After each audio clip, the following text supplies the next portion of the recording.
Pemirsa, Polda Metro Jaya berencana membongkar makam Sutrimo untuk melakukan ekshumasi. Sebelumnya keluarga telah melapor ke polisi dan meminta polisi mengusut kematian Sutrimo.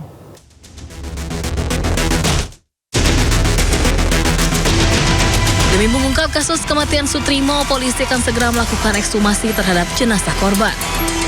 Polisi menyebut kematian orang dekat Febri Ardiansyah itu dinilai janggal dan dalam kondisi tidak wajar. Kabid Humas Polda Metro Jaya Kombes Pol Budi Hermanto menyebut, untuk mengetahui penyebab kematian Sutrimo maka ekshumasi akan segera dilakukan. Sebelumnya setelah menolak melaporkan kematian Sutrimo, keluarga akhirnya mendatangi Mapolresta Banyumas.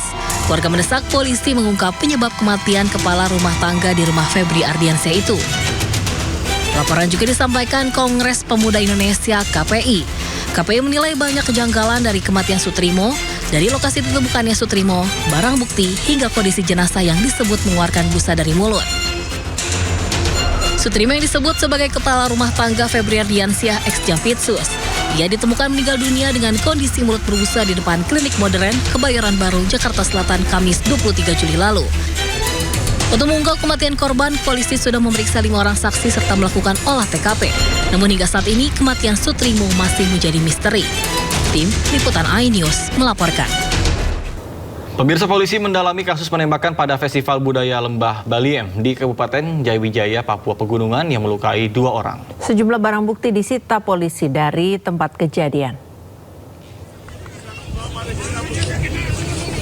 Satgas Operasi Damai Kartens 2026 menduga 2 anggota kelompok kriminal bersenjata atau KKB, pimpinan Eganus Kogoya, terlibat dalam penembakan di Festival Budaya Lembah Baliem yang melukai 2 orang.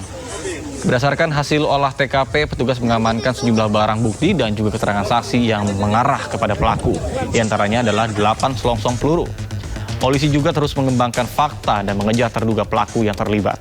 Polisi menghimbau agar masyarakat tetap tenang dan tidak menyebarkan informasi yang belum terverifikasi kebenarannya. Berdasarkan hasil pendalaman awal dan pengembangan informasi di lapangan, aksi penembakan terhadap 2 warga tersebut diduga dilakukan oleh kelompok kriminal bersenjata Kodap 3 Ndugama Deratma, pimpinan Egyanus Kogoya.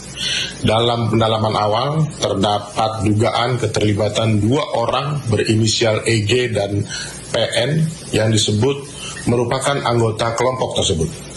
Namun informasi mengenai keterlibatan EG dan PM masih harus kita dalami dalam proses penyelidikan. Penyidik masih memastikan identitas, peran, dan keterlibatan masing-masing pihak berdasarkan alat bukti, keterangan saksi, dan petunjuk yang kita peroleh. Pemirsa, temuan ratusan senjata api dan airsoft gun di sebuah sekolah swasta Kebayoran Lama, Jakarta Selatan masih menyisakan tanda tanya. Pihak yayasan menyebut temuan senjata tersebut menyerupakan penyalahgunaan aset sekolah oleh mantan ketua yayasan yang lama.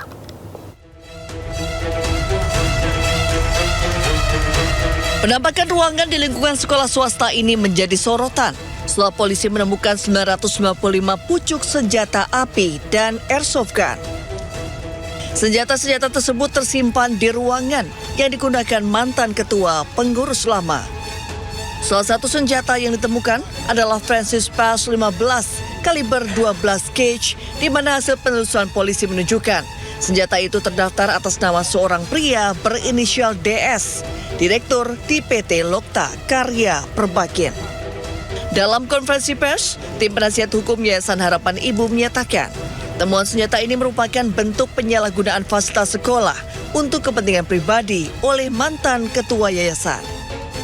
Namun fakta hari ini sudah menunjukkan bahwa ada penyalahgunaan yayasan yang dilakukan oleh IWD yang potensial itu hanyalah untuk kepentingan pribadi dan kepentingan keluarganya. Fakta penemuan senjata adalah fakta yang tidak bisa dibantah bahwa sekolah telah dijadikan sebagai gudang dari bisnis-bisnis mereka yang kemudian merugikan sekolah, merugikan misi mulia, merugikan marwah pendiriannya. Sehingga patut kami juga ikut bersedih ketika pendiri hadir hari ini menyampaikan kesedihannya dan kami ikut turut prihatin atas fakta tersebut. Di sisi lain, melalui kuasa hukumnya, IWD membantah tuduhan tersebut. Ia mengklaim ratusan senjata yang disimpan merupakan milik perusahaan PT Lokta Karya Perbakin dan memiliki izin resmi sejak tahun 2008. Tim Liputan iNews melaporkan. Sementara itu pemirsa, Polda Metro Jaya pastikan ratusan senjata yang ditemukan di salah satu gedung sekolah swasta di Jakarta Selatan merupakan jenis senapan angin dan hanya satu yang diduga jenis senjata api. Selain itu, pemilik dari senjata api ini ternyata sudah meninggal dunia. Kepala Bidang Hubungan Masyarakat Polda Metro Jaya, Kombes Pol Budi Hermanto, memastikan tidak ada peredaran ratusan senjata api yang sebelumnya diberitakan di media massa maupun di media sosial. Dari 996 temuan senjata di sekolah tersebut, hanya satu pucuk yang diduga merupakan senjata api jenis Frenchy kaliber 12 mm. Sementara sisanya merupakan senapan angin hasil impor barang dari luar negeri. Adapun pemilik senjata api berinisial DS telah meninggal dunia. Ada 14 butir. Saat pendalaman satu pucuk diduga senjata api, ini setelah didalami kepemilikan atas nama saudara DS. Dari hasil pendalaman, Direktorat Intelkam Subdit Wasenda menemukan bahwa saudara DS sudah meninggal dunia. Pemirsa, Gubernur DKI Jakarta Pramono Anung menilai temuan hampir 1.000 pucuk senjata narkoba dan juga visi porno di sebuah sekolah swasta di Kebayoran Lama, Jakarta Selatan telah mencoreng dunia pendidikan di tanah air. Pram juga meminta semua pihak yang terlibat agar diproses sesuai dengan ketentuan hukum.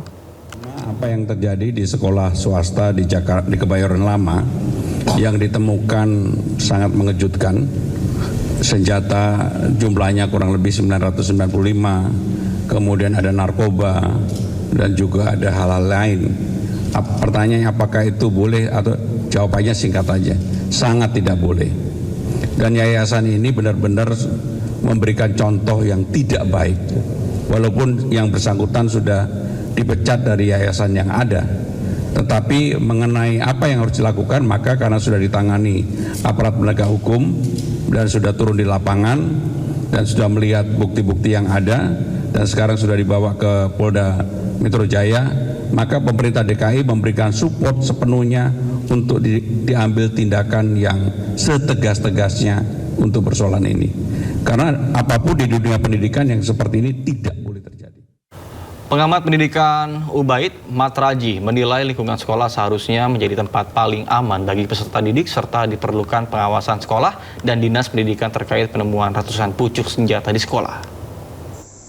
Menurut saya sekolah harus menjadi tempat yang aman bagi anak-anak ya. Dengan ditemukannya senjata di gudang sekolah ini tentu merisaukan kita semua termasuk orang tua dan masyarakat.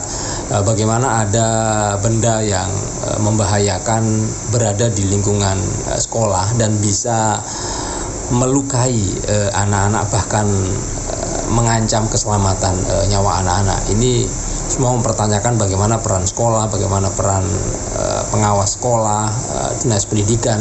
Kok sampai ada senjata di lingkungan sekolah, kemudian ini bisa dibiarkan gitu.